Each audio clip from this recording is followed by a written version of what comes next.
Hey, everybody. Welcome back to the New and Experienced Investor podcast. Today, we have an amazing show. We're talking about wholesaling real estate. It's definitely a show you don't want to miss. I'm one of your hosts. I'm Alex Barnett. I'm the new guy.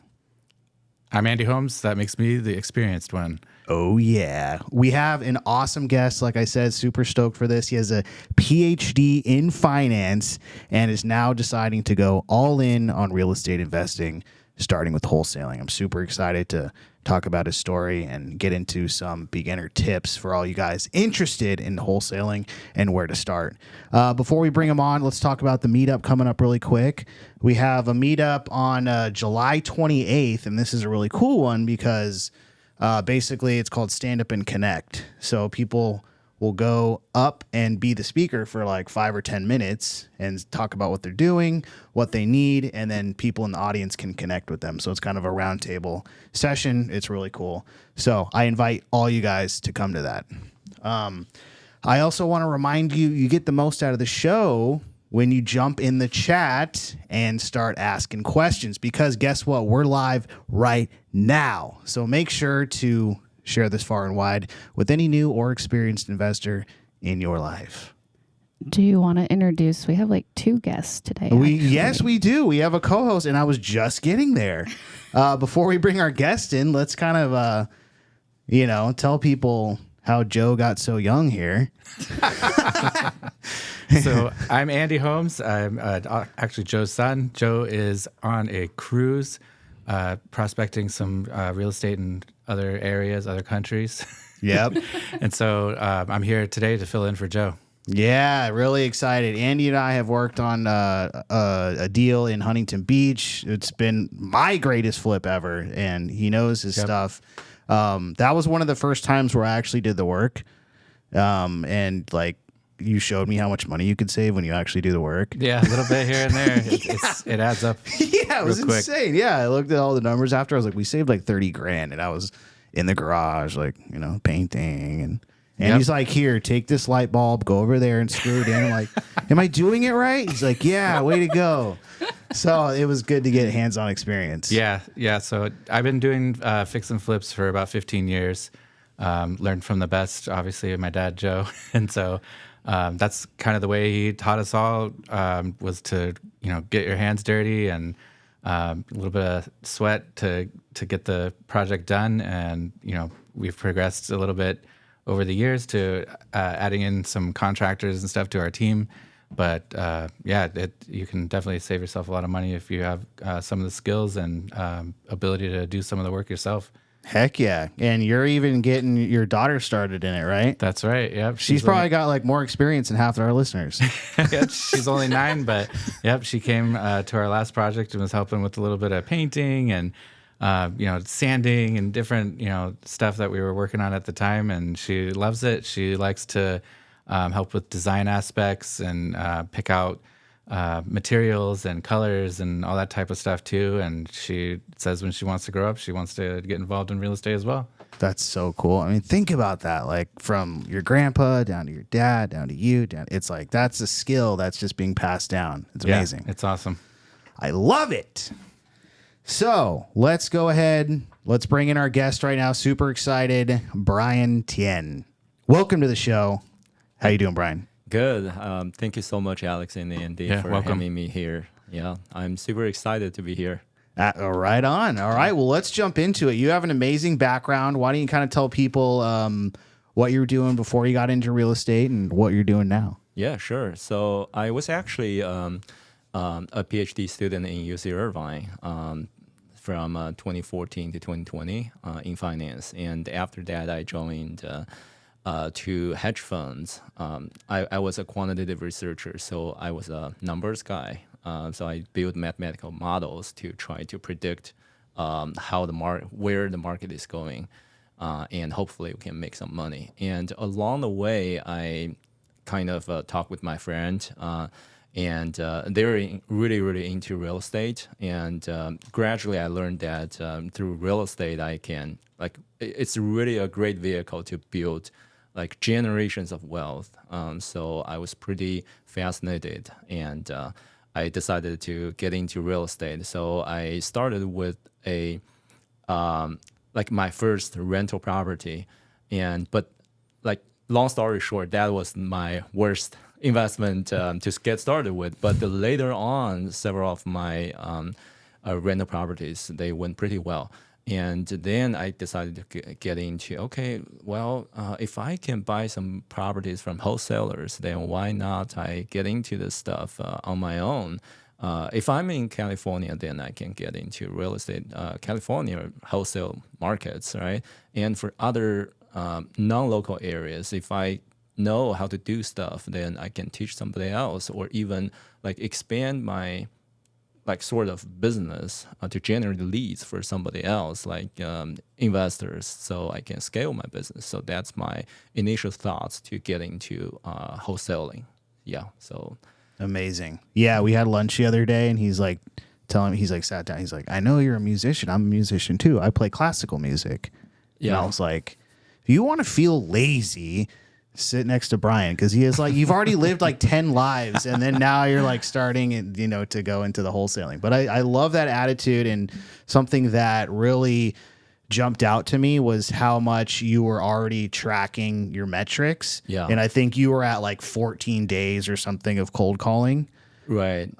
Yeah. What can you kind of share sure. with people the breakdown of what you're doing? Of course. So actually, I was into this for more than 1 month, and actually this week is the fifth week, and every day I cold call for 4 hours, and my statistics are like I use the dialers, and it dials about 1,500 to 2,000 numbers a day, but not all of them, you know pretty well, like better than me, not all of them will pick up their phone. So I actually have the meaningful conversations. What I mean by meaningful conversation is they actually pick up the phone, they say, hello, what do you want?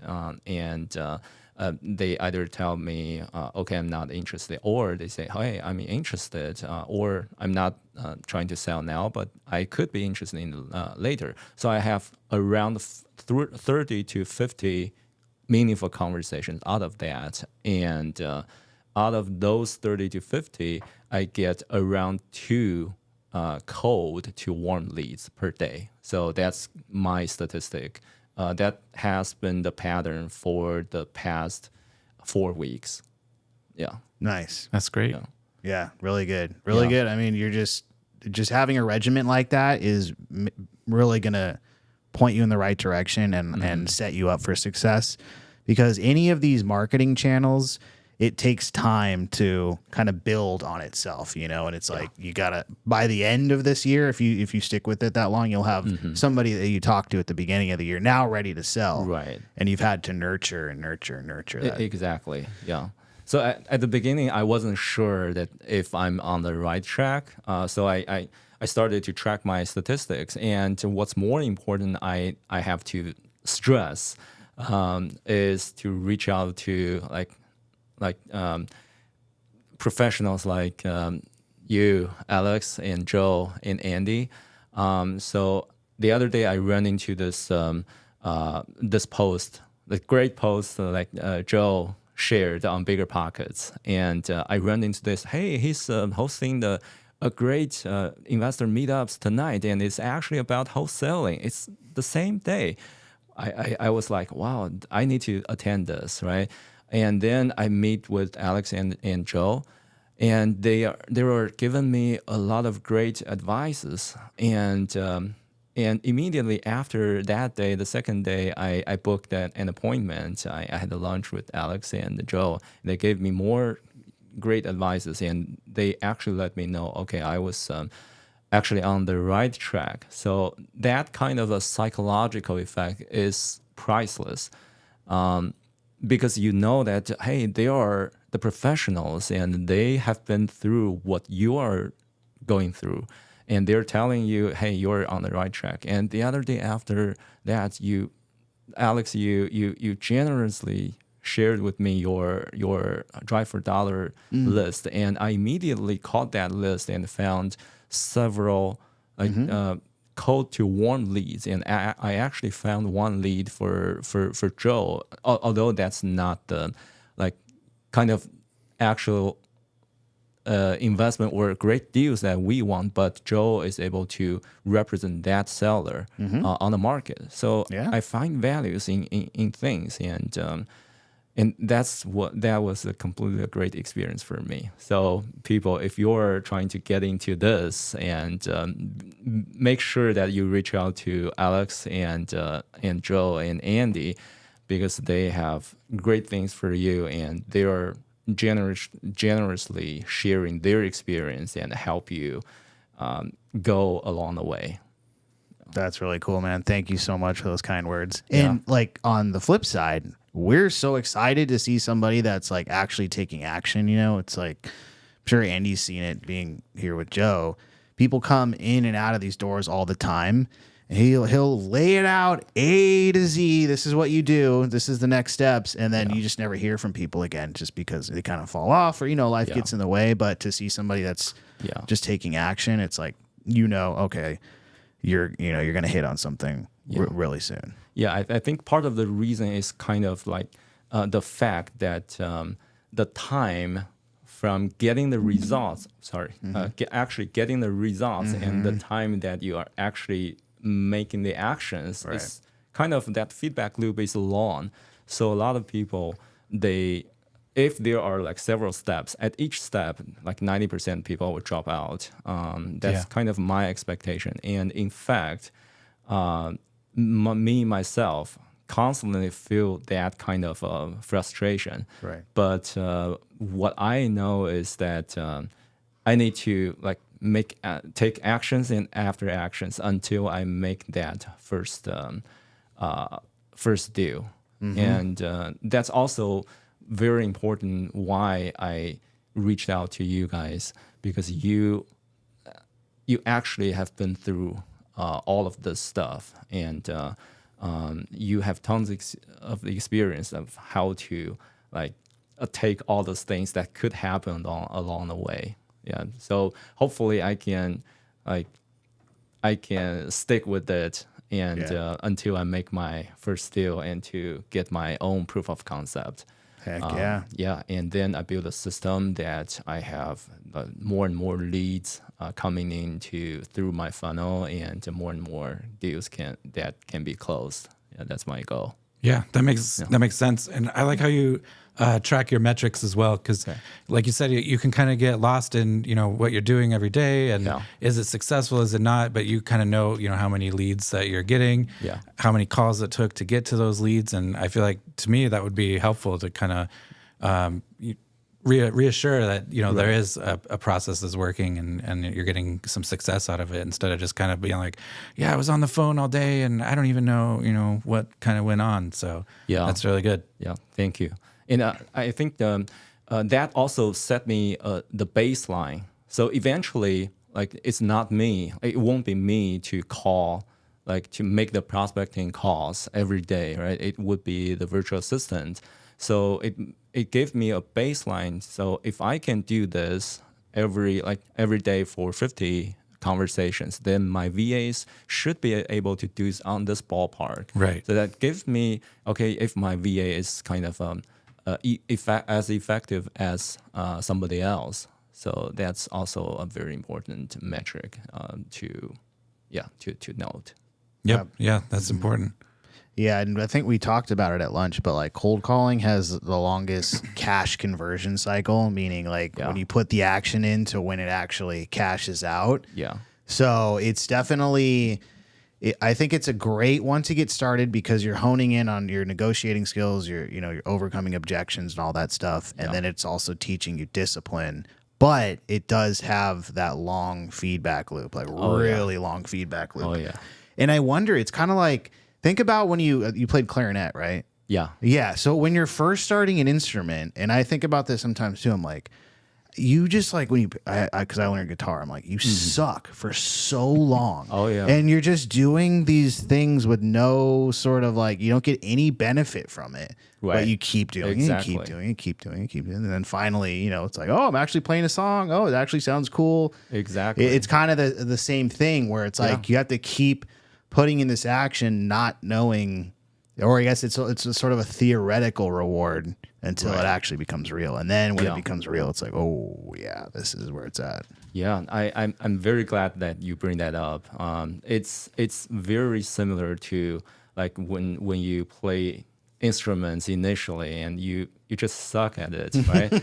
And you don't even know, like, hey, why am I doing this? Like the thing that get me started into this is, hey, I watched a show and that player was fantastic, but when I actually picked up my own instrument, I was stuck at it. But it's like every hour that you put in practice every day when I was young, that actually accumulates that time and that effort.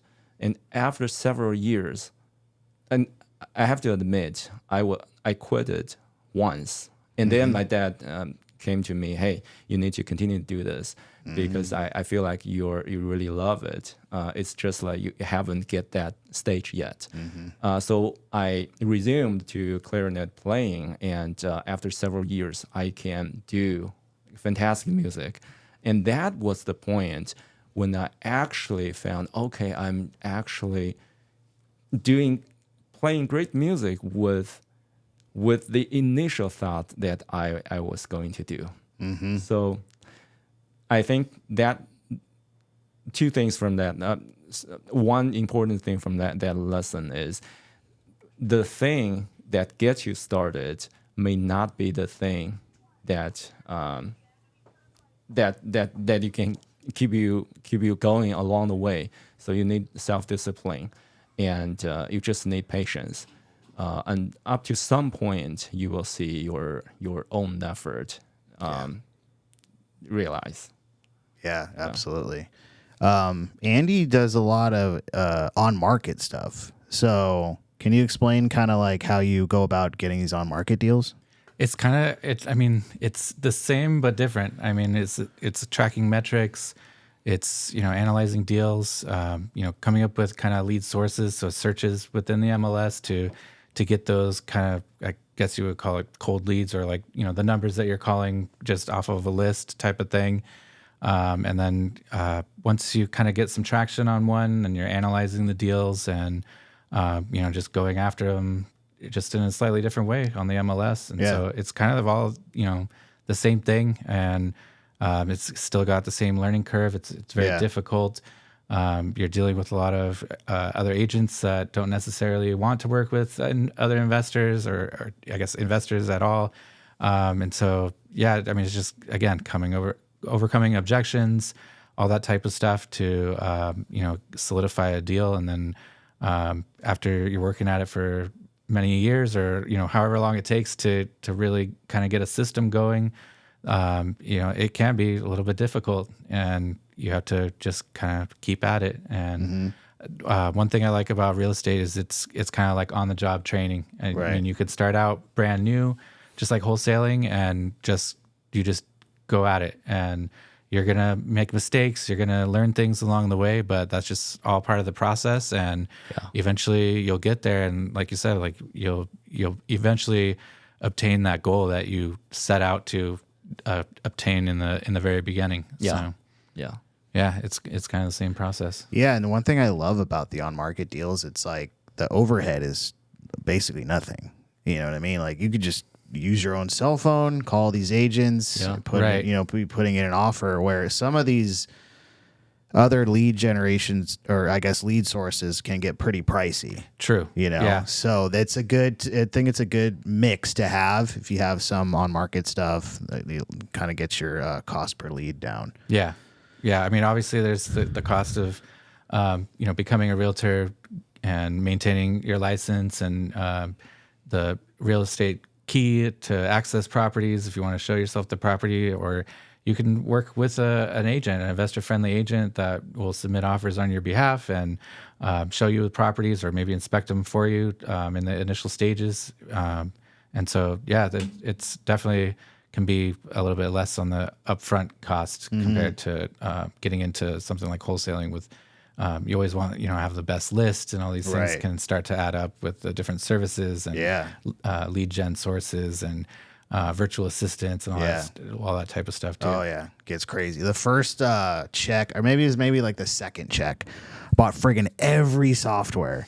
Like I bought like 10 things. I ended up using like 2, you know what I mean? And then it's like you're on these automatic subscriptions. And I'm like trying to figure out how to integrate them. So then I got rid of everything and then like went back to a spreadsheet, you know? Yeah. So You it's still do that. I love my softwares. I love my software.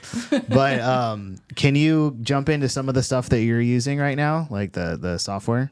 Yeah, you mean the tools? The tools, for yeah. dialers, I just use Ready Mode because I feel like that is like a lot of people they recommend Ready Mode, and I after several days I mean I had my learning curve, but now I'm getting familiar with Ready Mode, and I've actually used and tried another tool.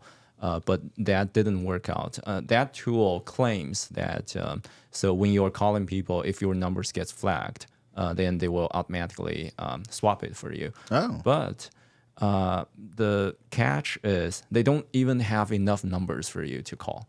So I didn't put a lot of effort into that. So Right. that's kind of like A/B test, but the B test is does not go through. Right. So that's for my dialer, and I'm happy with Ready Mode. And my CRM, I use Podio. So Okay, nice. because, like, think about it.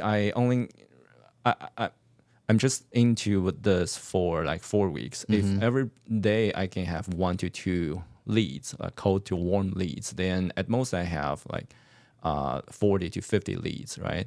And Podio is some kind of, if you have less than 100 records or leads, then it's completely for free. But even if you are above that, it's still like several dollars or maybe $15 per month. So it's quite like stutter friendly Right. software. And I would say that are the only 2 softwares that I use. Of course, I use Google Suite. Or Google Work Suite. Yeah, work suite. Yeah. Yeah, and that's it. That's about good. it. Yeah. Okay, great. Yeah, I think that's that's the best way to approach it. Just keep your overhead as low as possible because you know it can really start stacking up. Yeah. $100 here, $100 there. Right. Yeah. Yeah. All of a sudden, you know, you got like you're paying like an extra rent payment. On all this. Oh yeah. Oh, one thing I forgot. I use batch leads to get my list. Nice. Yeah. Okay. But that's really about it. Okay. Yeah. And batch leads includes the skip tracing, right? It includes skip tracing. Nice. And it's actually the news just came into my side that batch leads was actually acquired last week, right? Oh, I by didn't know PropStream. Oh, interesting. And didn't hear that. they actually send out several pieces of emails to us to their clients to say, hey, batch leads is now part of PropStream, and more news coming. I wonder what that'll do. Yeah. That's great. Yeah, maybe 'cause some I'm- type of integration will save some Yeah, no, totally. Because right now I'm using just PropStream, and then I export the list and then skip trace it. Oh, okay. So having the skip tracing, you know, already within the amount you're paying, Yeah. would be nice. yeah, it is. That's good. Wow, interesting. Yeah, PropStream's getting crazy. I know they were like bought by Stewart Title, and then okay. PropStream was, and then yeah, I mean it makes sense. It's kind of like we'll just buy out, Yeah, you know, yeah. batch, couple mil. I wonder how much that was. I don't know Yeah, the right. that deal. Yeah. So tell us a little bit about analyzing deals, and maybe do you kind of apply some of your financial background towards the analysis of deals when you're looking at, you get a lead and they're interested in selling the home, where are you coming up with the value and putting kind of the deal together? Yeah, it's actually like it's not that. So when it comes to ARV, right? It's not that kind of as complicated as I do in my mathematical models. It's just like, hey, what kind of similar properties can you find either on Zillow or on batch leads, and I just narrowed it down to okay, the similar property that's sold in the past 3 months or 6 months, and take an average. Before taking an average, I will look into the property to say, hey, is this property just flipped? Then if it's flipped, then I'll give it a higher weight. If it's not flipped, then I'll give it a less weight. So that's how I come up with ARV. And so, as a wholesaler, besides ARV, we also need to be able to evaluate how the ballpark of the repair cost. Right. So I find a website which is called handsoff.ai. So it uses artificial intelligence technology to if you talk to it, hey, this is the property I'll need to get some evaluation, and this is how it looks like right now, and I would like to repair it up to certain grade, and help me generate a repair list itemized, and give me that final cost, and so it will do it for you. Wow. Okay. But since I don't have tons of experience in repair or flipping side, so I'm currently relying this, and I figured this is a little bit more expensive than the reality. So It's kind of a buffer built in then. yeah, I think it has 20% of buffer, because it's mainly used by contractors, and they have to put their margins, profit margins in there. So there's around 20% buffer That makes built sense. in there. Yeah, Okay. yeah. Yeah, the AI tools that are going to be coming out are insane. I've seen one where you just walk through the house with the video, and then it gives you a scope of work, it's similar to what you're saying, and all the stuff that needs to get repaired. Okay. Right now it's all hype, and then when you actually use it, I don't know how good it is, but I think it's gonna get there eventually. And that's gonna be a time saver and just streamline everything. Yeah, yeah, it is. Hopefully it doesn't eliminate us all. We probably still have to do face to face. Maybe not. I've gotten people to sign documents without ever seeing them face to face, but Right. we definitely have AI agents being able to call for you. Yeah. I think my experience with AI is so this is my take. AI is kind of the thing that summarize a lot of things based on previous data. So it is trained based on the past photos or similar photos and similar walkthrough videos or photos, right? And then it kind of thinks, okay, if I have this kind of condition, then I will need to make this kind of repairs. So it generates a list for you. But ultimately, we as investors or as flippers, we need to decide, okay, I actually need to fix this, but I don't need to fix that. Or this is the grade I need to fix it up to, but you actually, the AI tool has some misjudgment. Yeah. So it only can give you some advices, but whether you're taking it, you need your own judgment. So that's my take on all kinds of AI tools. Yeah, I was playing around with AI the other day. I got a proposal for a HVAC system on a property that needs, it only has a heater. It's a coastal property. There's no air conditioner. And so I took the proposal that I got and just for fun of it, put it in, one of the AIs and said, hey, take whatever this guy's saying it needs and compare it to other companies and what their price would be, or just, general prices for this area, and give me kind of an itemized list of what exactly is on this and what each item would potentially cost.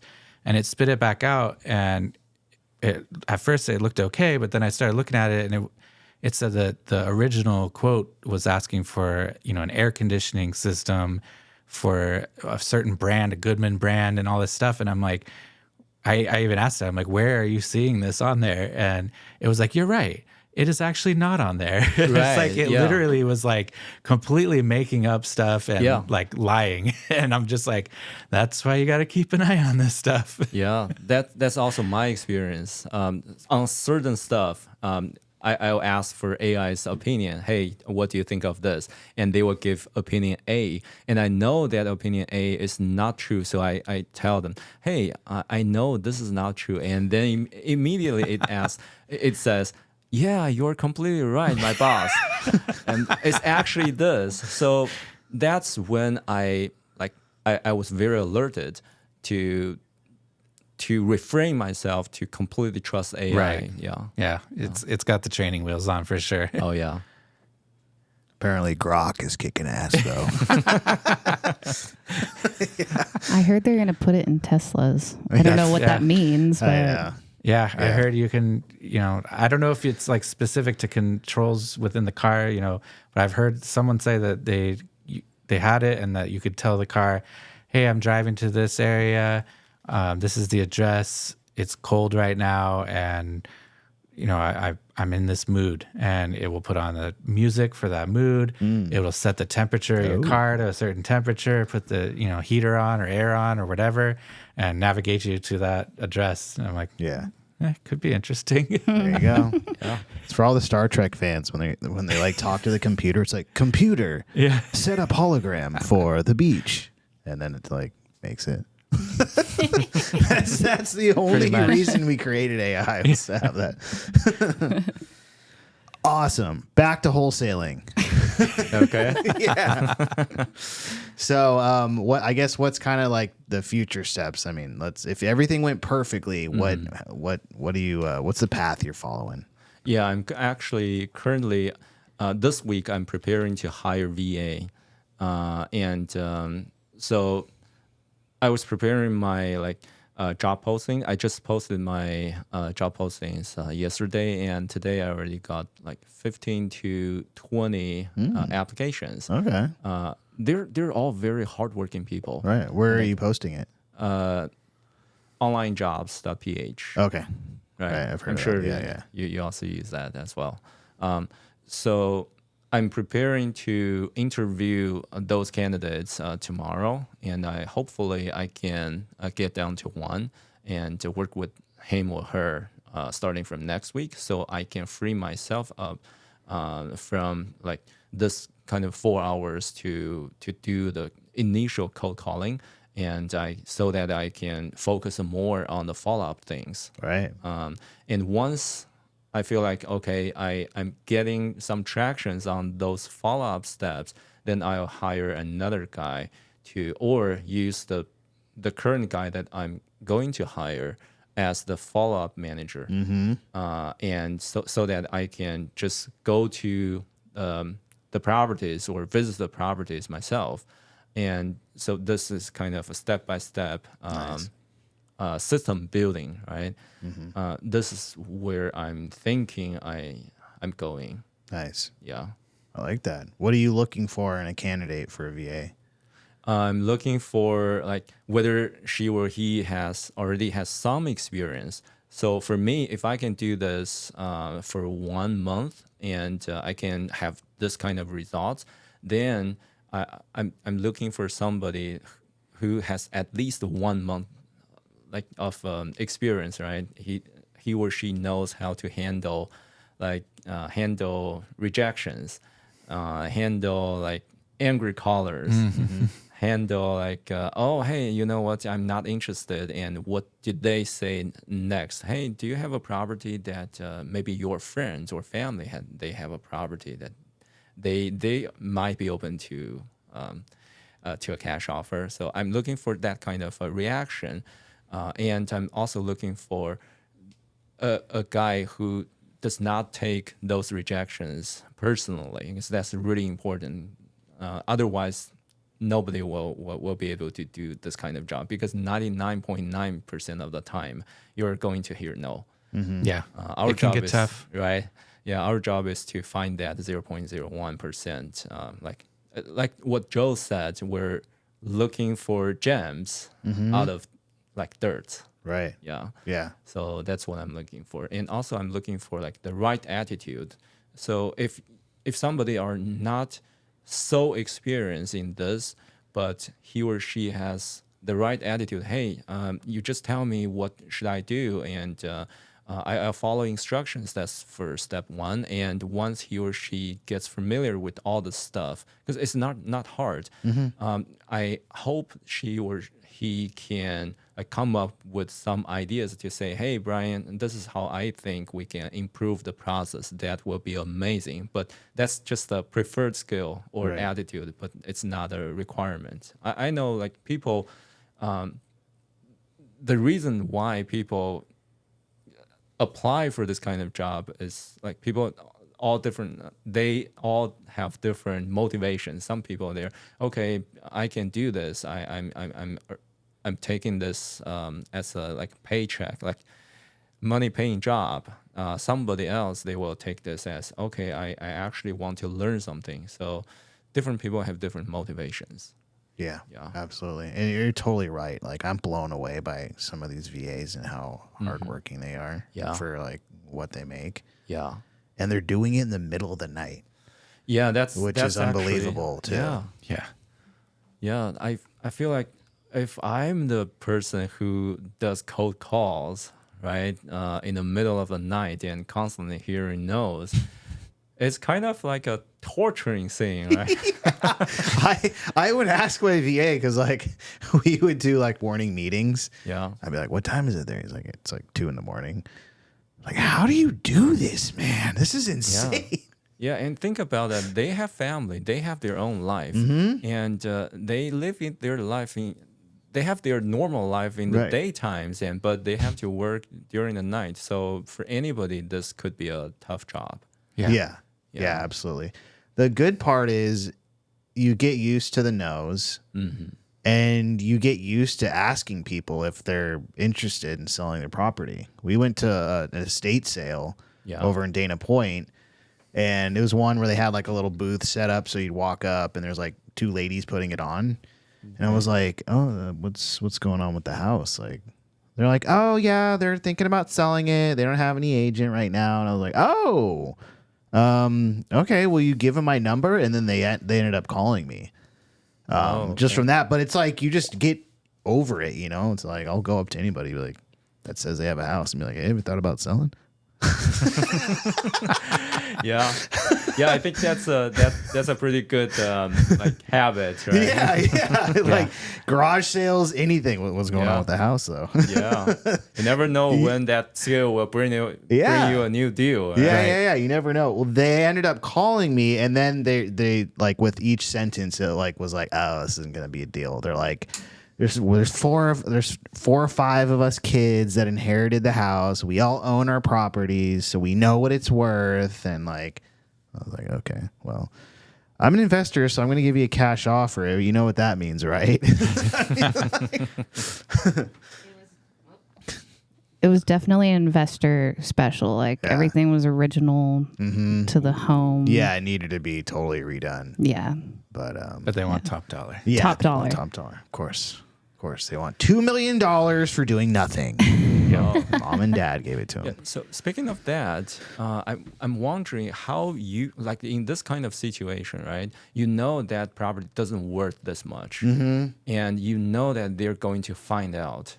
How do you like maybe quote unquote educate them so that they can be more quote unquote cooperate, so that you can improve your possibility of closing the deal? Yeah, I'll do little things like third-party stories where I'm like, I see somebody else, bought a property similar to yours, like down the street for, let's say they want 1.6 and it's worth 1.2. Okay. It's 1.2, and then just kind of be silent. Okay. And then if they're like, oh God, that's insane, or I'd be like, what would you think about that? Or if they're completely stuck on it, then like I told you, I switched to the creative finance. Okay. Which is what I did with that one. I pitched a novation. So I was like, well, what if the property stays in your guys' name? I can come up a little bit higher. We'll do the fix, and then, you'll get paid out at the end. But they weren't having that either. So sometimes there's there's no getting through to them, but it's just part of it. Yeah. Well, in the cash offer or wholesale type situation, there can be advantages to the seller to working in that type of situation versus putting on the market. Maybe they don't have the time, or they don't want the time to use the time that it takes to sell a property on the open market, deal with all the inspections and unknown costs, and just all the stuff that comes with that may not be their cup of tea. They want to get their money and get out of California or whatever their case may be. I've run into lots of different situations like that, and so maybe educating them on kind of those advantages to just take a cash offer and move on. I mean, it really just has to kind of match the situation. And so if it doesn't match, and you're not going to be able to talk them into it, and like you said, that, if they're stuck on a certain value, you can try, and you may be able to get them down on price if they're not being realistic. But I mean, it may just take them putting it on the open market and just having it sit. And maybe they'll call you back later. Yeah. But sometimes it just doesn't work out, unfortunately. Okay. So I guess it's sometimes we just need to wait, and which is why like constantly following up is super important. So that they're going to find out, okay, this house that we thought it could worth doesn't really worth that much. Right. And so with constantly like following up, at some point they will say, hey, what you told me is correct. Now I realize the value of this house. Let's come up with a price that works for both you and me. Yeah. Just make sure you lower your price a little bit after they call them back. That was 3 weeks ago. Sorry. Okay. Yeah, it's like Brent Daniels puts it, like people are basically trading their equity for speed and convenience. That's really all it is. And so the more motivating factors that they have, that's where it starts weighing on them, because people new to this whole thing are like, why would anybody sell at a discount? They don't realize there's all these holding costs, possibly there's like tax bills, all that stuff starts to add up. And if you don't have that, it becomes a burden. Yeah. And you're like, I just need to get rid of this thing, and I'm not going to be able to put any money into these repairs, all that kind of stuff. When you're talking to somebody and they're saying all those things, you're like, okay, this could actually be a way that we could help them out, get them their cash, and then we get a deal as well. Okay. So that's where I like to just focus on motivation completely. It's like the condition, any of that stuff, I'm like, that's secondary to actually like what's going on with your situation. Yeah. Break it down. And a lot of that people aren't comfortable talking about. Obviously, you're just a stranger calling them out of the blue. So them opening up to you is it's kind of a psychological skill that you can hone in on with certain questions, open-ended questions, tell me more about this property. Right. Tell me more about your situation, digging deeper into that. Then all of a sudden they let their guard down. They're like, well, this is the whole deal, and then you're getting the whole situation, and you can kind of plug yourself in with how you can help. Right. Yeah. And I think maybe another, just add something on top of your advice. Another thing that I got from experience is that last Thursday or Friday, I called a lady. She was originally very alerted, and she told me, "Okay, I'm going to sell this property after some time, but not now." And I asked her, "Okay, do you have a mortgage?" She told me it's free and clear. So I immediately told her, okay, maybe, ma'am, you need to think about whether you need to do a 1031 exchange, because you get a ton of equity, right? In this, you get a ton of capital gains, and which Uncle Sam can take a scoop. And I think that's kind of a sharing a small piece of advice that they feel, oh, you're not actually taking something from me, and out of the blue, you're giving me some advice. And then she immediately opened up. She told me, yeah, I'm not sure this thing, this fact helps, but this is this in that situation. So she ended up talking more to me, and I feel like, wow, this, offering some advice upfront helps it's kind of a sweetener to the conversation. Yeah, absolutely. Yeah, leading with value and being more of a consultant.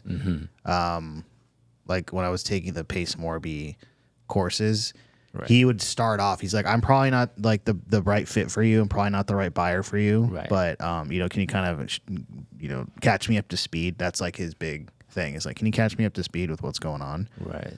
That could lead anywhere. You know, that could be like, "Well, just inherited the property. You know, X, Y, Z." Okay. But him starting off with, "I'm probably not the right buyer," he would always be like taking it away. Okay. And that kind of takes their I guard feel down. like there's like some kind of psychological effects. Yeah, right? yeah. If initially I kind of push you a little bit away, then people want, hey, what you're doing? Like, Right. Come to me a little bit closer. Absolutely. And, right? Mm-hmm. So I think that's kind of a small psychological trick. Yeah. No, totally. Yeah. And all it is like, you just tell me what's going on and I could probably help, But people are like, they lump the callers in with being a salesman. Right. And if a salesman calls you, you can lie to them. Doesn't matter. You're allowed to just say whatever you want because they're trying to trick you with their black magic. That's what people people basically think. Yeah. Well, and you're probably not the first person to call them and offer them a cash offer. And so maybe, differentiating yourself probably goes a long way. See if you can solve their problem. Yeah. We have some questions stacking up. Fire it here. off. So, well, first we have a comment. We've got Charlie in the chat. He Nice. says, "Hey, I'm new to the channel Right on. and welcome. great stuff." Cool. And then we got Liz. Nice. She says, "What common objections do you face from homeowners and how do you handle them?" Maybe like top 3 objections. Yeah, the most common one is, no, I'm not interested. Please don't call me again. Right. Yeah, that's the mild one, right? And sometimes people will, hey, why are you calling me? Where did you get my number? And they just hang up. And a lot of times, some objections they're saying, hey, you're telling me you're giving me a cash offer. So what is your cash offer? And then this is the point I tell them, hey, yes, sir, ma'am.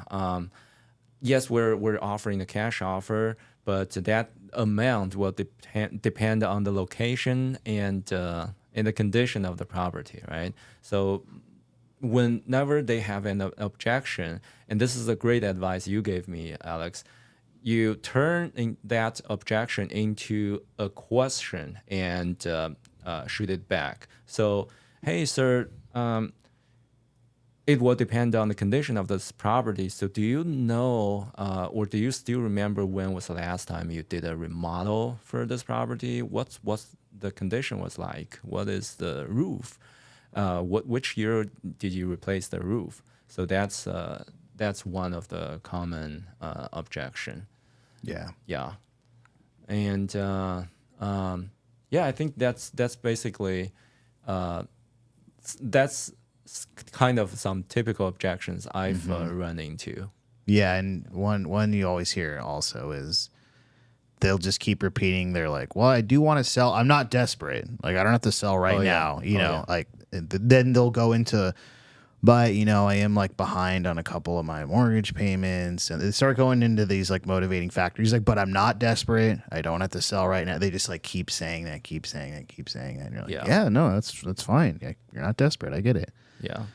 So that, and then you just like you mentioned, just keep asking questions, digging. Yeah, and I take that as anxiety, right? So there is a reason that they keep bringing up, hey, I'm a little a few months behind my mortgage. So that to me it sounds like, yeah, I do have a motivation to sell if you give me the right price.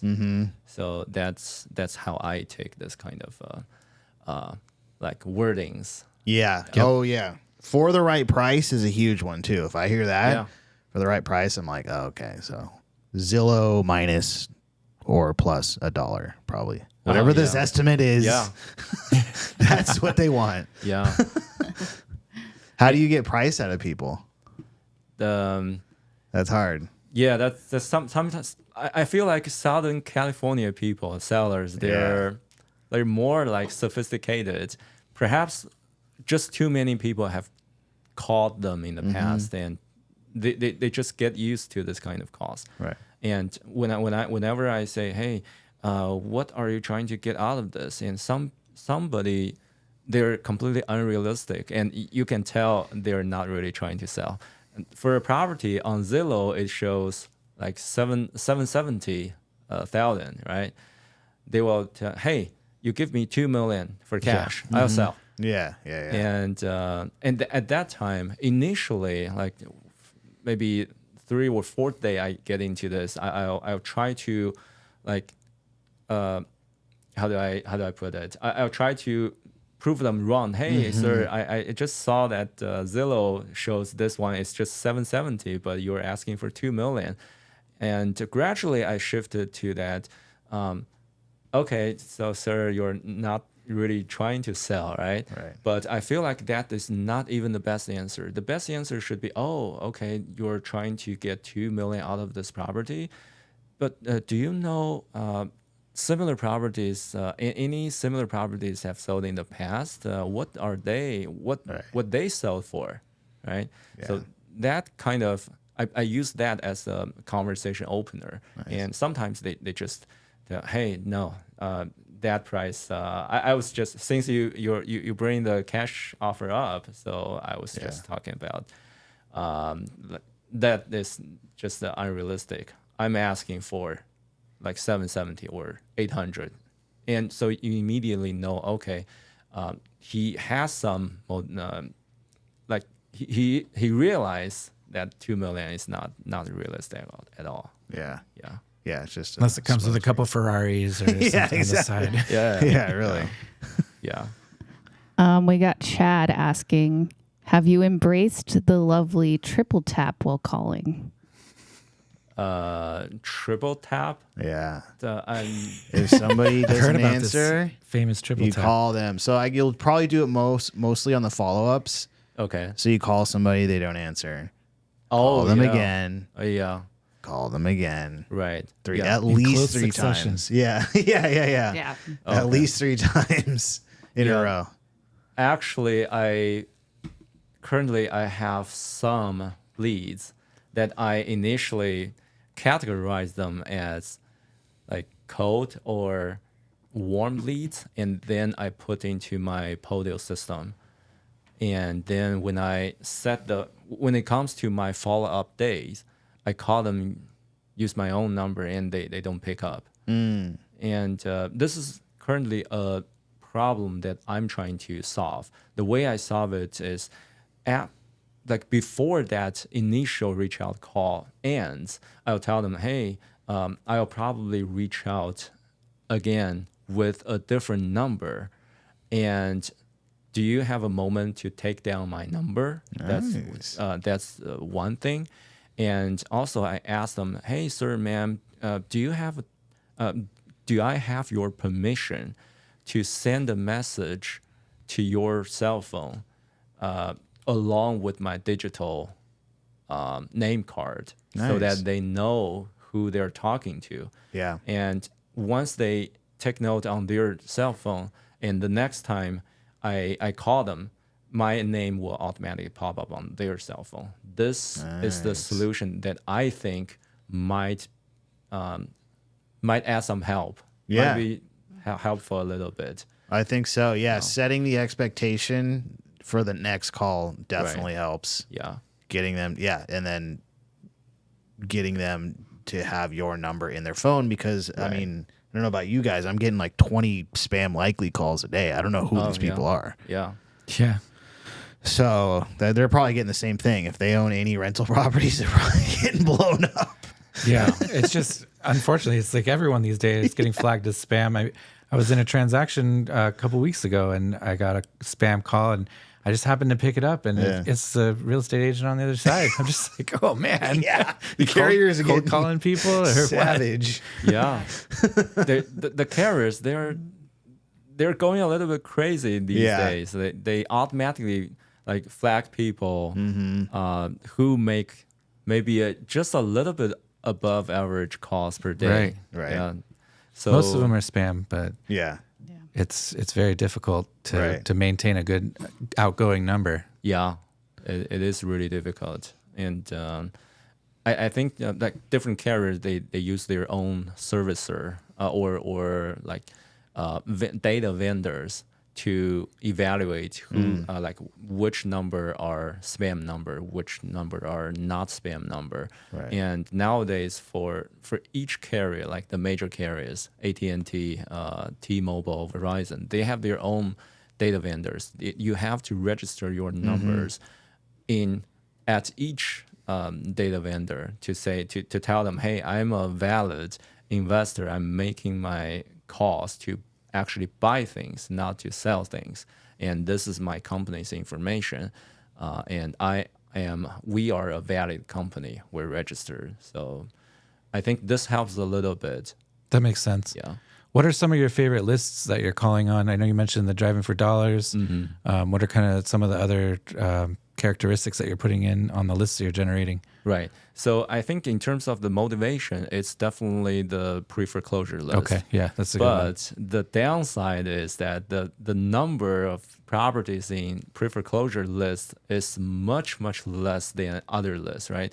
So in Orange County, the average number is like $600 properties for the entire Orange County for Right. pre-foreclosure. So that's kind of like half an hour dialing, right?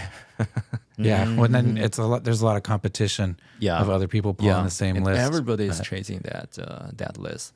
And the other list I use is like owner occupied. I call it owner occupied 60 plus. Okay. Does that name make sense? So it's like they already own this property and they're seniors. That's why I call it 60 plus. Yeah, because there's a filter to filter the age of the owners, and I set it as at least 60, like age over 60. Okay. So that's another list I call, and also I call absentee owners. Okay. Yeah, so people who has properties but they don't actually live in it. They're either landlords or investors. But apart from that, I also use some other filters. For example, they have to own this property for at least like 5 years, and I require the estimated equities in that to be over 50%. Okay. Yeah, and I don't call like the company owned properties because they are first they are hard to skip trace, and second they are more sophisticated. Right. Yeah. So. Yeah, I think that's. Another list is tax default, but that list is similar to like pre-foreclosure, and tax default also doesn't have a lot of properties in there. Yeah, probably less than pre-foreclosure. Yeah, and I think that Alex, your list is fantastic. I feel like Driving the for Drive dollars. for Dollars. That list. I think the conversion rate in that list is higher than my other list. Okay, nice. Yeah. Yeah, because they may not be on one of the the list pulling motivating factors. Yeah. Their house just looks crappy. Yeah. So yeah. this is the part of the show where we've curated a few videos, and I would love to get your reaction on some of this stuff. Oh. These hot topics. Okay. You got a second? Oh, sure. Yeah. Okay. Okay. Do we have anybody else we got to get in there? We got one more, but we could save it for the end. Okay, let's do that. All right. How to make $1 million wholesaling.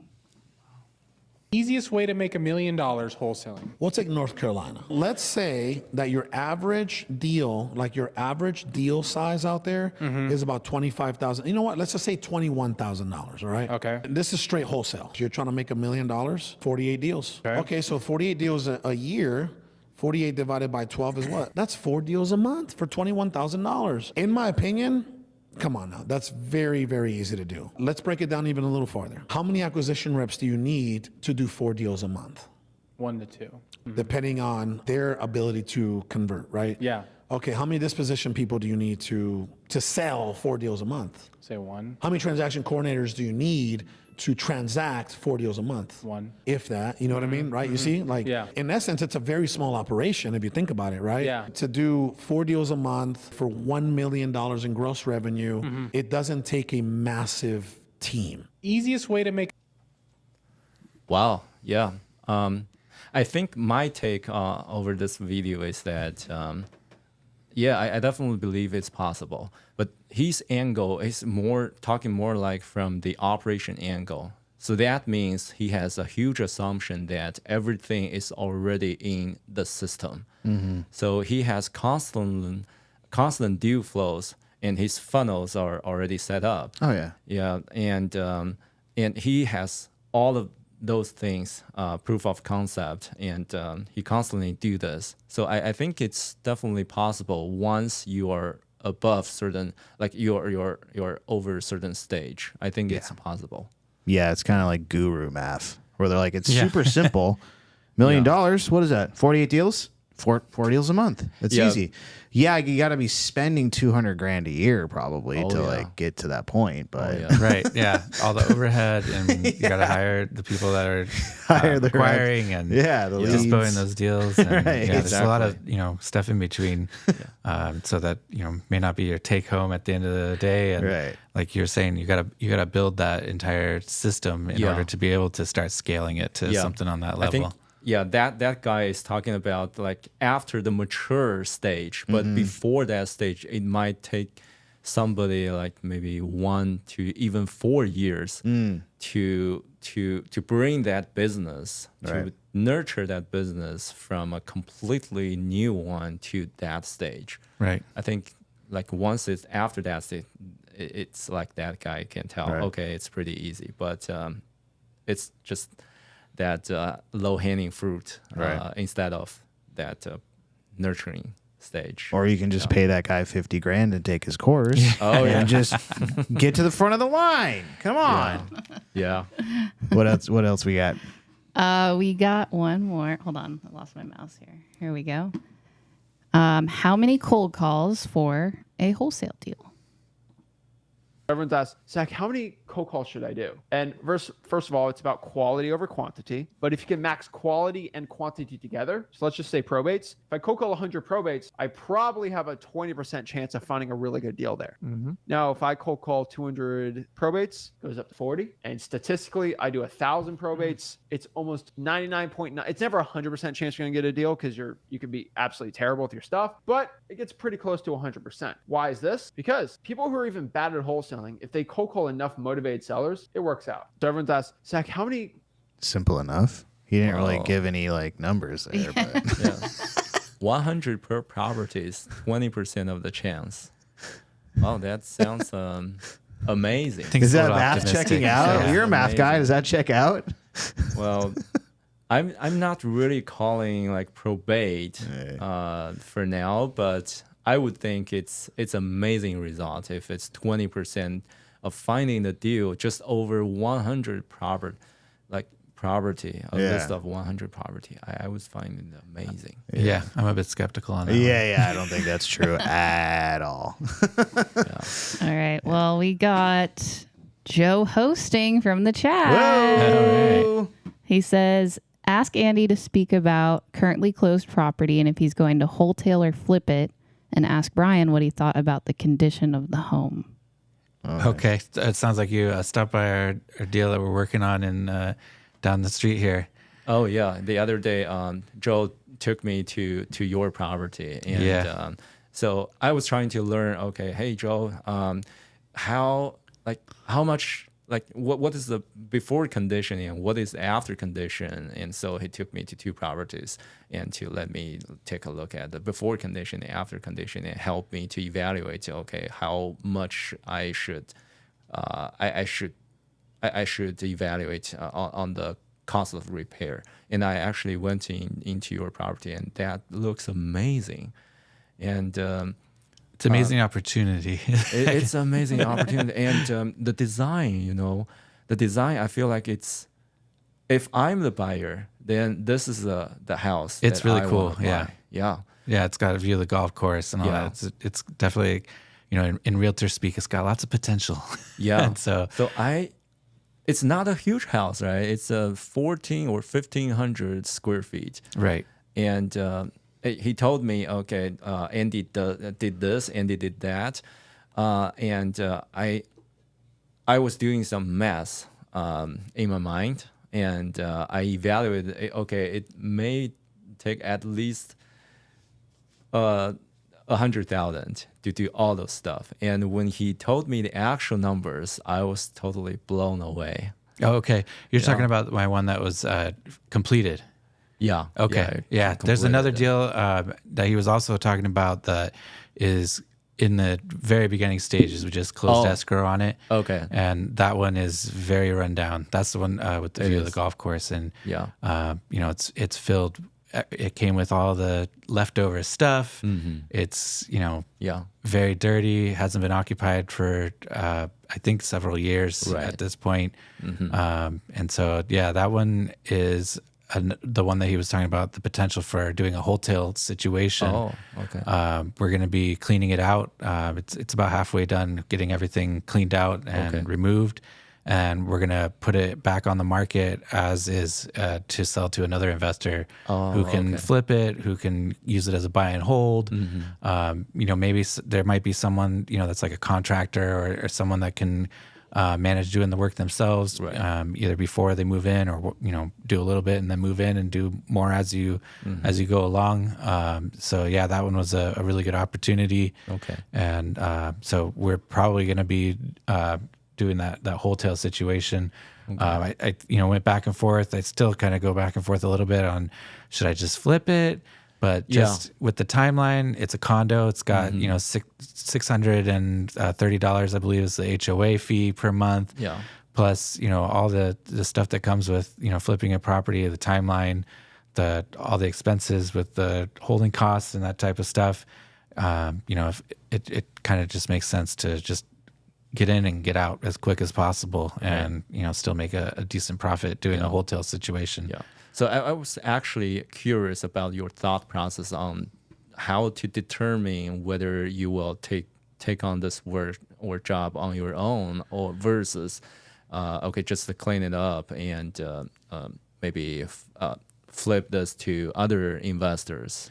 So it really just depends on, the actual deal itself and what the acquisition cost is, what the ARV is, what the rehab is going to cost, and then how long the rehab is going to take. That's the basic kind of calculation that I'm going through. Okay. And then, demand for a condo like this is pretty high. It's in a really nice area. Yeah. And so I think, other investors, even, after I kind of tack on my profit margin there, other investors are still going to be able to turn a good profit on it as well. Mm-hmm. And so that's really what it comes down to when determining whether it's going to be a wholesale or a flip situation. Okay. Most of the properties I do, I end up flipping. It's going to make more sense that way. Put a little bit more time and effort into it, a little bit more, management, and then I'm also a real estate broker, and so I, sell them myself and, market them and all that type of stuff. I do open houses. And so there's always that kind of, calculation of the time commitment and everything else that's going to be involved with it. Mm-hmm. But, it usually ends up being a little bit more lucrative to flip it. And so of course. I'm sure like our audiences, they some of them, they will ask you, hey, to our understanding, right?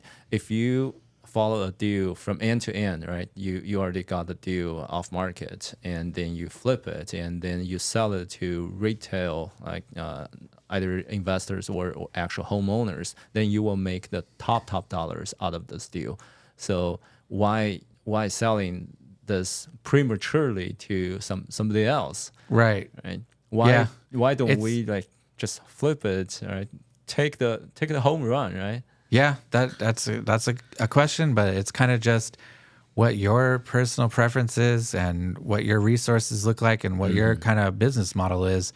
Because, I mean, you could spend a lot of time doing the management, searching out contractors, getting them in, monitoring everything that they're doing, because you got to really keep an eye on what's going on at the property, what the end result's going to look like, and if you're going to make sure that you're going to get top dollar at the end. Okay. And so, you may flip a deal and make, 80,000 or whatever it ends up being at the end of the day. That could take you 3-4 months of time from acquisition to, close of escrow on the resale.